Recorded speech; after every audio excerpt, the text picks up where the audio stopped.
So, as you probably already know, Marcus Meechan, aka Count Dankula, was sentenced and basically got fined £800. Now, he got off lightly. And basically, I am not a defender of Dankula. He broke the law. I am sorry, there is no two ways you can cut it. If you don't believe me, then I highly recommend you go and read, first of all, the sentencing guidelines for people who are sentenced under this act. One of the things it highlights is freedom of speech, and the prosecution must consider freedom of speech before they proceed.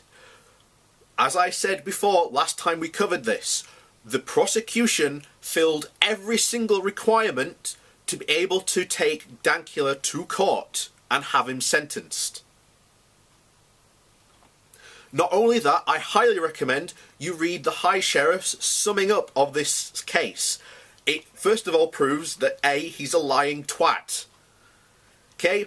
This apparently, as his claim, was to annoy his girlfriend, yet his girlfriend was not subscribed to his YouTube channel and didn't even know that this video existed until it blew up.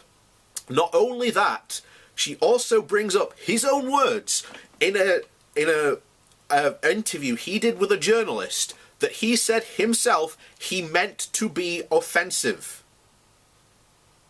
Okay, I've said this 100 times. I've been saying this for quite some time now. Sooner or later, a shit poster is going to do something or something stupid, and they're going to go to court. Dankula is that person. He deserves everything he got.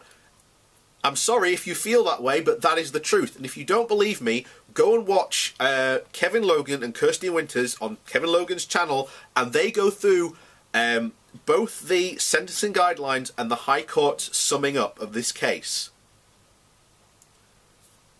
And now, we're going to read this, because this is really interesting. This comes from Common Space, which is, I believe, some sort of Scottish thing, I believe. But this is, guys, from Mick Comery. Why there is no sympathy for Count Dankula in Glasgow's comedy scene. So, writer Mick Collery, I think that's how you say it, it's a weird Scottish one, spoke to comedians in Glasgow about the notorious case of YouTuber Mark Meechan, aka Count Dankula, and found little sympathy.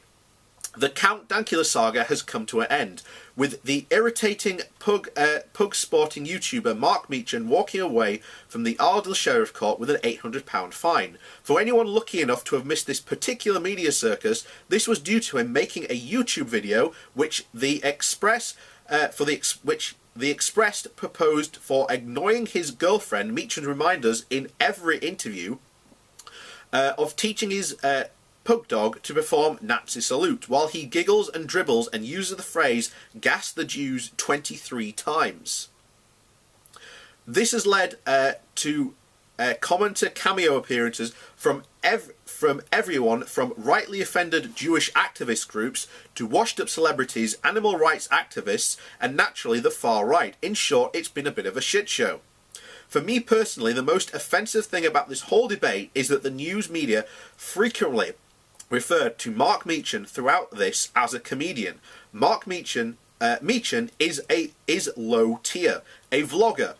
He is to stand-up comedy what Rebecca Black is to a hard-working band who play their own instruments. Writing material with innuendo, irony, and real satire is quite frankly not the same as hitting record and letting loose in an improvised racial diatribe in a diatro-crumbed vape cloud from your stupid mutton-chopped face.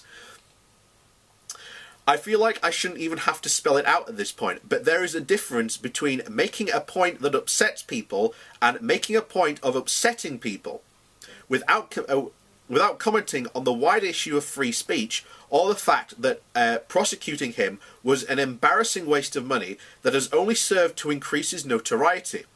I think we've been giving this guy entirely too much credit. Surprisingly, Meechan has found himself defenders within the ranks of some famous comedians, notably David Baddiel, Jonathan Pie, and Ricky Gervais, because of course Ricky Gervais. Pie actually went to the court to perform his stick, ranting and raving whilst treating a guy who posts reactionist videos under the name Count Dankula like he's Nelson Mandela. In the video, Jonathan Pie issues the challenge, show me one neo-Nazi using the video as a recruiting tool. Okay, John, Tommy Robinson, Lauren Southern, Alex Jones, Paul Joseph Watson, these people are white supremacists and not technically neo-Nazis, but anyone treating Mark Meechan like a proper comedian can't particularly be bothered about comparing apples to oranges. Rather than purely looking at comments from men desperately looking for relevance by commenting on a trending news story, I resolved to speak to a couple of local comics to try and get a sense of in general of what they think of this guy.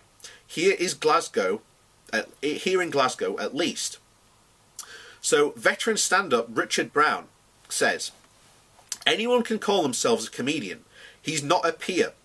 I worked in a factory where the older guy, where older guys there who would make a joke at someone's expense, and when that person didn't laugh, would grab them by the shoulder going, "Oh mate, I was only joking, I'm just kidding," assuming that the person was offended. The person wasn't offended, the joke was just shite. YouTube has created an epidemic of quote-unquote comedians who assume you're not laughing because you're offended. Elaborating on whether or not this style of trolling or shitposting can be considered genuine satire, Brown went on, I guess trolling can be a form of satire, but if trolling is the only weapon you in your satirical arsenal, you're probably not being satirical. You're probably just being a cunt. They've not grasped what satire is. It's like when everyone in UKIP started putting libertarian in their Twitter bio, even though they don't believe in free movement of people. When I asked Richard about the court's decision to prosecute Meechan in the first place, he replied, "It's incredibly harsh. Everyone also seems to be overlooking the context. The video is set up as Nazis are the worst. I'm going to teach my girlfriend's dog to be a Nazi to wind up the missus. The joke's shite, but it's clearly an explicit a joke." James Rowland, another comedian well familiar with the Glasgow scene, said, "I think he needs what he needs is a sensitivity training course about the Holocaust. As he clearly doesn't understand it at all. I've never been anti-Semitic. I've never been anti-Semitic to piss my girlfriend off in any of my comedy routines. I'm pretty sure Sacha Baron Cohen isn't getting arrested tomorrow because there's a clear deprecating element to his more shocking comedy." So many comedians feel scared about this, and I would ask, should you be scared about if your material is just anti-Semitic? If we are defending this guy, then what do we want to say? Then what do we want the right to say in comedy? Why do we want these phrases protected? He added, "There is no comparison for well thought out research satire. This is just some cunt who trained a dog, which is not easy, and there's a lot of effort to react to anti-Semitic statements and give Nazis salute." I realised that I can hardly call speaking to two people an accurate representation of the entire Glasgow comedy scene, and the opinions of comics on the case vary as widely as those members of the general public. But surely there is a shared sense that this anything for reaction style YouTube trolling is a lesser form of wit than stand-up comedy. Ultimately, I have to agree that the state should not be trying to police what we can and can't say to this extent. Elevating Count Dankula to the level of national news, he has done nothing but raise his celebrity and create more fax outrage for the alt-right. At the time of publishing this article, Meechan has raised almost £150,000 in 2 days, apparently to bring in top legal representatives in the hopes of reversing the standard that this case sets. I'd imagine the money, some of the money will also go towards paying for his Xbox Live subscription, a lifetime supply of Rockstar energy drinks, and a parrot he can train to mimic the script from Schindler's List. What we should really do with Markham Meechan is leave him to make shit YouTube videos for American teenagers who like to shout about feminists. I can't think of a harsher punishment than that. Let him give Tommy Robinson interviews. Leave him with the realization that his most ardent defenders are the ones wearing jackboots. If you ever see him in person, don't forget to tell him that he's a talentless twat with all the wit and charm of a concentration camp guard, and as much charisma and a stage presence as Hitler's missing left testicle. You'd just be exercising your own right to freedom of speech after all. So that's essentially that, and I thought that was basically rather interesting, because I agree that there is comedy in something said for satire. However, as I've said, go and look and watch Kevin Logan's video with Kirsty Winters, where they go through the sentencing guidelines on this, and they go through the High Sheriff's summing up on this. He is guilty for saying that phrase over and over again. It doesn't matter in this case about the context, because they had already considered, the prosecution had already considered his freedom of speech and what he intended to do. Now, if you're going to say that, context doesn't matter, then where should context matter? Should it matter in the case of someone like Tommy Robinson, for example? Because Tommy Robinson has said numerous things about Muslims that can be considered grossly offensive. And this is why Tommy Robinson and Lawrence Southern, all these people, are defending him, because they too could be coming under this axe. It's not the precedent it sets for comedians, it's the precedent that it sets for people like Tommy Robinson, who deserve this law placed on them.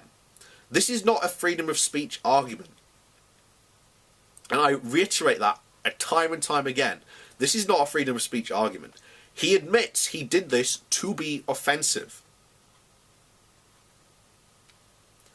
So I can't say anything other than he's guilty and he deserves his fine. Will this overturn this law? No, I think he's going to generally lose. It'll be another time where he'll just get, beat. There's no way he's going to win, I guarantee you.